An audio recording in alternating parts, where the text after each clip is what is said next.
If ever there was a time for us to recover the American story, that's today.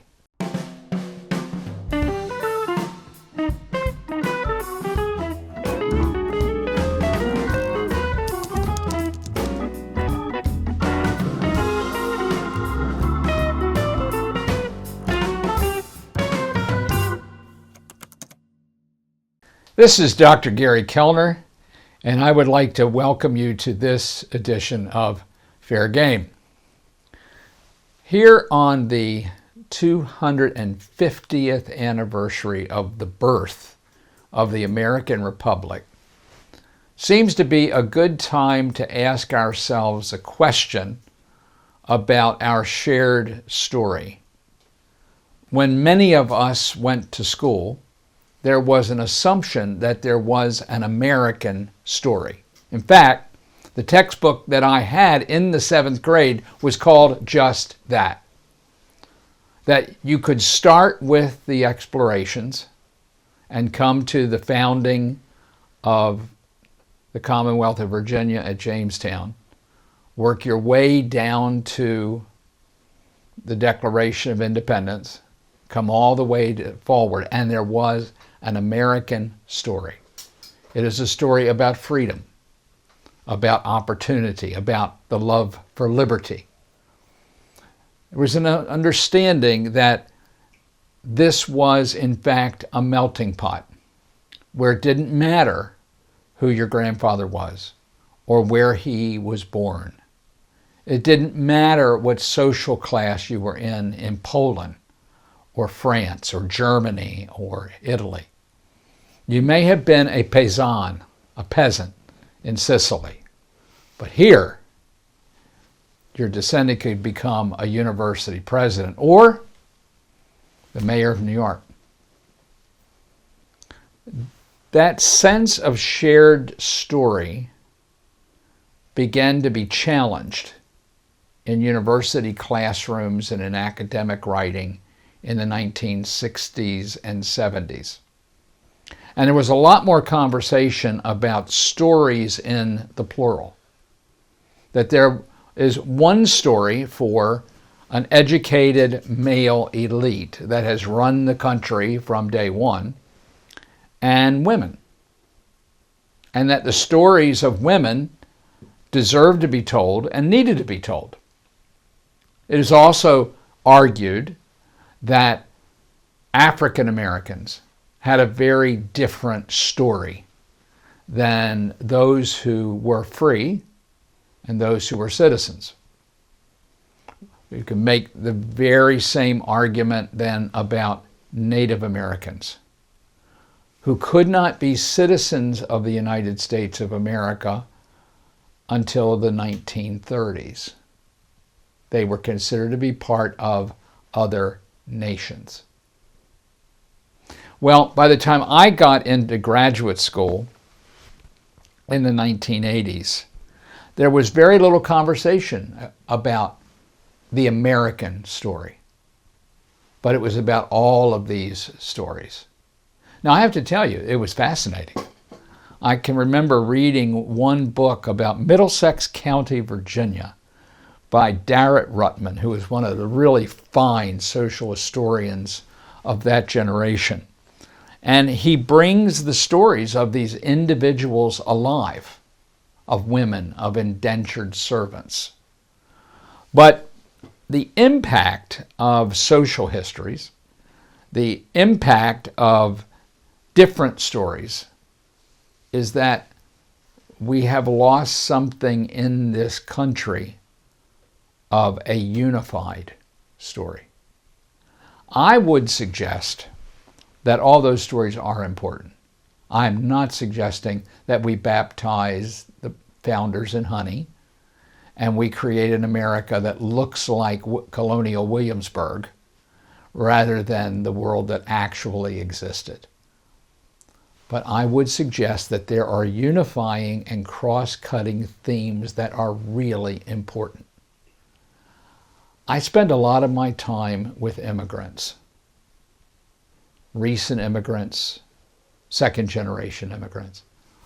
And there's one thing I have found, no matter where they are from in the world, Southern Asia, Vietnam, the Philippines, Africa, Latin America, Europe, they all came here because they wanted a better life for their children. Some of them were willing to walk the 1,500 miles from El Salvador to escape the gang violence, to escape the violence of their own government against their people. I've known Cubans who got into boats that were hardly worthy of the name to cross the Florida Straits, to risk sharks, to risk bad weather, to risk drowning, because living under communist Cuban government was odious. It strangled hope. It strangled opportunity. It has condemned the people on that island essentially to a subsistence level of living. They would leave family. They would leave hearth and home because America represented something. The something was an opportunity for a better life, and it was freedom. Now, historians at some level are all frustrated idealists. Some of us are more cynical than others. But I would have to tell you that in my historian soul, there is always a flicker. On the worst days, there is this flicker of hope, which was in the Emma Lazarus poem, that she holds the lamp beside the golden door. It was opportunity. What bothers me about the way the extremists on both ends of the political spectrum do their business, and it doesn't matter to me much whether it is the loons on the left or whether it is the radicals on the far right. First of all, they seem to believe that the only story that matters is their story. And that if you don't agree with their story, they will be happy to cut you out.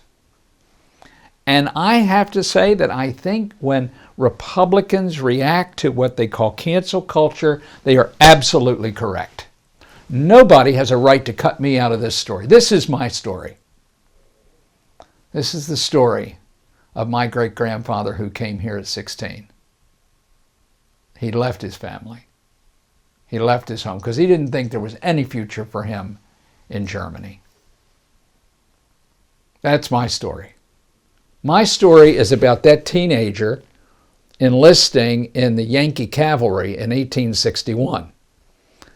Being a Kellner, I am fairly sure it is because he would rather ride than walk. But he fought that war. Now, I have friends and colleagues in the progressive movement who would say, I don't get to talk about freedom because I'm not black or I'm not female. That is nothing but intellectual censorship. And it is odious. And it is offensive. My great-grandfather lost a leg in that war. He could not hold a job that was commensurate with his giftings because he couldn't stand up straight.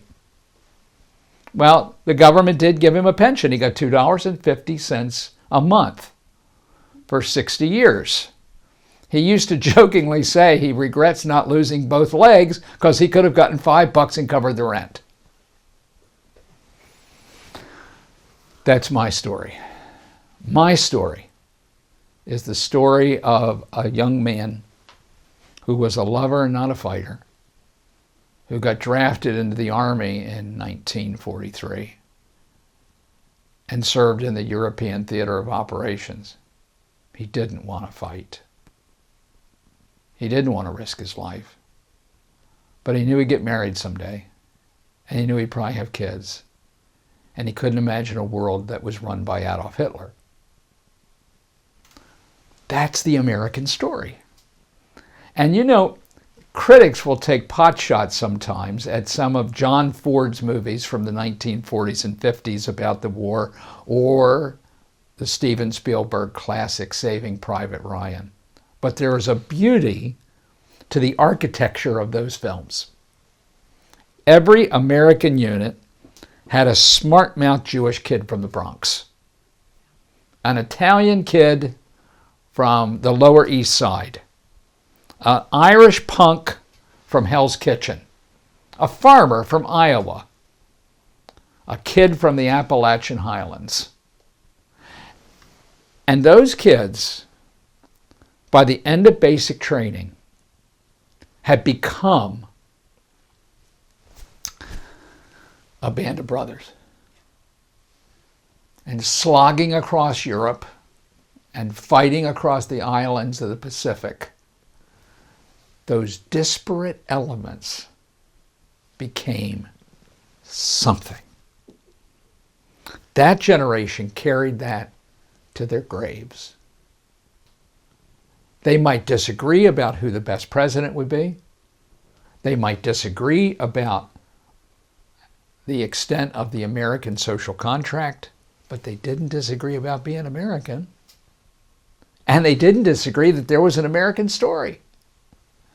I want to suggest to you that on this, the 250th anniversary of the most noble experiment in the history of the world, that if ever there was a time for us to recover the American story, that's today. This is Dr. Gary Kellner, and I want to thank you for joining me today for Fair Game.